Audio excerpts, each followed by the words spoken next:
America की कश्मकश से मुताल्लिक बात करेंगे। ये दोनों ममालिक ऐसे हैं जहां पर बहुत अरसे से तिजारत हो, सलामती हो या फिर टेक्नोलॉजी कशीदगी बढ़ती चली जा रही है। इसका नतीजा क्या निकलेगा, ये हारून साहब का हम तज्जिया लेंगे। चीन और अमेरिका की कश्मकश की मैं तरफ बढ़ूंगी, मगर उससे पहले एक सवाल है मुल्क के से रिलेटेड ही। मुल्क के अंदर ये जो साजिशी अनासर हैं मुख्तलिफ किस्म की ऐसी सरगर्मियाँ कर रहे हैं जिससे पाकिस्तान के अंदर अनारकी फैलने का ख़तरा है, इसके पीछे कौन है? हुकूमत जो है इसको मलूज रखे कि इंडिया जो है या अफगानिस्तान में जो उसके मर्सनरी हैं या अमेरिका आपको माफ़ नहीं करेगा। ये सीपेक वैसी चीज़ थोड़ी है जो आपको माफ़ कर दी जाए। इसलिए इस पे इसको लाइटली न ले हुकूमत, इस पे सीरियसली रा ने हमेशा काम किया है। इवन बलूचिस्तान में उसने ऐसे लोग पैदा कर लिए, तो इसलिए इसको जरा एहतियात से को जरा चीन अमेरिका के हवाले से हारून साहब देखिए जी, बहुत खतरनाक सूरत हाल है। $66 बिलियन 66 बिलियन डॉलर के लड़ाका तैयारे ताइवान ने ऑर्डर किए हैं चीन को। चीन ने कहा है लैंड नहीं करने देंगे उन तैयारों को। अच्छा, ताइवान में उतरने नहीं देंगे उन तैयारों को। इसका क्या मतलब है? इसका मतलब है जंग की धमकी। वो भी जंग की धमकी है। 66 बिलियन डॉलर इतना सा मुल्क है। हाँ। चीन का हिस्सा है, रहा है, वो अलग हो गया। चीनियों का तरीका ये है कि वो जंग में नहीं जाते, अवॉइड करते हैं और इंतज़ार करते हैं, नफसियाती दबाव डालते रहते हैं, अपने मौक़िफ़ के लिए दलाइल देते, मुहिम चलाते रहते हैं। 66 बिलियन डॉलर के तैयारे क्या करने हैं उन्होंने? इसका मतलब है वो ताइवान उसमें इस्तेमाल होने के लिए तैयार है। कहा तक जापान भी तैयार है, इंडिया तो खैर बिल्कुल ही तैयार है। और श्रीलंका पे प्रेशर है कि कोलंबो का जो है अपना वो है बंदरगाह है, उसका एक हिस्सा इंडिया को दे दो। अच्छा, अब वो पाकसा साहब जो हैं वज़ीर आज़म, मैं श्रीलंका गया था तो उनके बारे में ये तसव्वुर था, बहुत समझदार आदमी है। उन्होंने इसके जवाब ये दिया है, वो मनटोटा क्या उस जगह का नाम है, पहले ही एक बंदरगाह वहाँ चीन के पास मौजूद है। उन्होंने इसका जवाब ये दिया कि इंडिया को खुश करने के लिए गाँव कशी पर पाबंदी लगा दी। हालांकि वहाँ 90% से ज़्यादा लोग बीफ खाते हैं, उस पर पाबंदी, अब इम्पोर्ट करेंगे। लेकिन चीनी सफीर को बुलाया, उसके साथ गोल्फ खेला और एक मल्टी बिलियन, पता नहीं 10 बिलियन का है, 20 बिलियन का है, 50 बिलियन का शहर जो वो कोलंबो के साथ आबाद करना चाहते हैं। कोलंबो छोटा सा शहर है, बहुत खूबसूरत है, बेहद खूबसूरत है, सारा श्रीलंका एक बाग की तरह है, बारिश होती रहती है।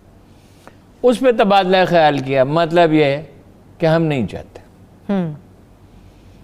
मालदीव में पहले बना चुके हैं, ऑस्ट्रेलिया उनके साथ है, बरतानिया उनके साथ है। इसलिए खुदा करे मेरा अंदाज़ा गलत हो, मगर ट्रंप के इलेक्शन से पहले इंडिया ताइवान पे हमला कर सकता, चीन ताइवान पे हमला कर अपनी फ़ौजें उतार सकता है, क्योंकि उसका हिस्सा है। क्योंकि ट्रंप उकसा रहा है इंडिया को। भाई उस हाइट पे 17,000 फुट की हाइट पे सिख फौजियों को भेज दिया, since they are considered very brave good soldiers. अब वहाँ से वो उनको पंजाबी गाने सुना रहे हैं, चीनी पे ऐसे काइयाँ हैं, और कह रहे हैं कि वो सिखो, अकल करो, -40 हो जाएगा चंद दिनों में, क्या बनेगा, तो जिंदा कैसे रहोगे? हाँ। दूसरा वाकया ये हो रहा है कि चीन जहाँ आके बैठ गया है, वहाँ से सियाचिन का रास्ता रोका जा सकता है। ठीक है, सियाचिन के लिए सामान भेजना मुश्किल हो जाएगा। हिंदी गाने भी उन्हें सुना रहे हैं, उन्होंने कहा जाओ यार अपने घरों को जाओ, क्यों मारे जाओगे? हाँ। अच्छा, अब इसमें अंदेशा क्या उभर रहा है? ये तो चीन और उसकी जो कशमकश है, ट्रंप साहब अपनी कैंपेन किसके खिलाफ उठा रहे हैं? चीन के खिलाफ, चाइना के अगेंस्ट। ठीक है, काले सब नाराज, मुसलमान सब नाराज, पाकिस्तानी खास तौर पे। इसराइल को जो वो अपने तस्लीम कराने के लिए दबाव है, उसकी वजह से आलम इस्लाम सब सारी दुनिया के जितने मुसलमान हैं वो सब नाराज। अब वो अपनी वही मोदी वाली पॉलिटिक्स करेंगे, अमरीकी हिंदुत्व समझ लें। अच्छा ठीक है, ठीक है। इस सिचुएशन में मैंने वो जनरल असलम हारून साहब कहते हैं, हारून असलम नाम है या हाँ हारून असलम, कि अखबार में हर चीज़ पे अथॉरिटी के साथ राय देते हैं। वो उनमें इल्म होना चाहिए कि सब लोग सोचे समझे बगैर राय नहीं देते, पहले माहिरीन के पास जाते हैं। जो माहिरीन अगर किसी चीज़ पर मुत्तफिक हों, मैं कई मुमताज़ दिफाई माहिरीन से मिला हूँ पिछले चंद दिनों में। उनका कहना ये है कि तवज्जो हटाने के लिए, और वो अब जो हीरो बना हुआ है मोदी, वो दाखिली मसाइल तो हल कर नहीं सकता, अब चीन से तो लड़ नहीं सकते। चीनी तो ना सिर्फ ये कि कोई इलाका वापस करने के लिए तैयार नहीं है प्यांगयांग झील के ऊपर, वो कह रहे हैं जो 4 ये चोटियाँ ये वापस करो और मुतनाज़ा इलाके में इनको यानी जो होती है गश्त करने की इजाज़त देने के लिए तैयार नहीं है, लिहाजा जगह तो वो नहीं छोड़े। तवज्जो हटाने के लिए इंडिया क्या कर सकता है, ये मैं नहीं कह रहा, ये दिफाई माहिरीन कह रहे हैं, मैं जिनसे मिला हूँ और जिनकी ज़ानत पर और जिनकी दयानत पर, जिनकी एतदाल पर मुझे भरोसा है। कराची में प्रॉब्लम कर सकती है राह का नेटवर्क। अच्छा, 4 करोड़ रुपए माना अब भी अल्ताफ़ हुसैन को पहुँच रहे हैं। जरदारी साहब का उनसे रब्ता है, अल्ताफ़ हुसैन से जरदारी साहब का रब्ता है। अच्छा, बलूचिस्तान में सरगर्मियाँ तेज़ की जा सकती हैं, और मुझे एक एक्सपर्ट ने कहा कि ये जो लांगा जिसको सिख कहते हैं, ये जो गुरुद्वारा है जनाब गुरु नानक का जो जहाँ इंतकाल हुआ, उनका मुक़द्दस मकाम है, कि वहाँ पे कुछ सरगर्मी देखने में आई है इंडिया के परले तरफ। यहाँ एहतियात करनी चाहिए। शरारत इंडिया कर सकता है, सोच वो पिछले 20 साल से रहा है, डरता है, जब भी कोशिश की तो नतीजा तो उसका 100 जूते भी खाए 100 प्याज भी खाए। लेकिन हारून साहब, हुकूमत के लिए बड़ा टफ नहीं हो जाएगा? ऑपोजिशन भी इनके अगेंस्ट खड़ी हो रही है, उधर से बलूचिस्तान और कराची के अंदर भारत भी। हमारी जो फौज है ना, देखिए अगर चीन हमारे साथ खड़ा है, हमारा मौक़िफ़ दुरुस्त है, हम उन पर कोई हमला नहीं कर रहे, वो कश्मीर में कत्लेआम कर रहे हैं, उनका कोई केस नहीं है दुनिया में पेश करने के लिए।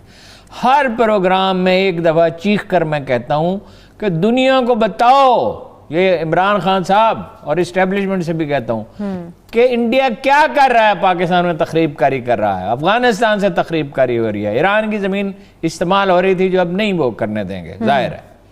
ठीक है, तो ये इसके लिए ज़्यादा फिक्रमंद होने की ज़रूरत नहीं है, सिर्फ तैयारमेंट, दुश्मन को कभी कमज़ोर नहीं समझना चाहिए, उसूल ये है, तैयारी मुकम्मल रखनी चाहिए। ये वार हार्डन्ड आर्मी है। इधर इतने से आदमी थे मेजर अजीज भट्टी के पास लाहौर में, ये साथ ही है ना यहाँ बैठे हुए, उखाड़ पिछाड़ दिया। और सियालकोट में 100% यकीन था कि वो दाखिल हो जाएंगे, लाहौर में भी नहीं हो सके थे। ये वार हार्डन्ड आर्मी है।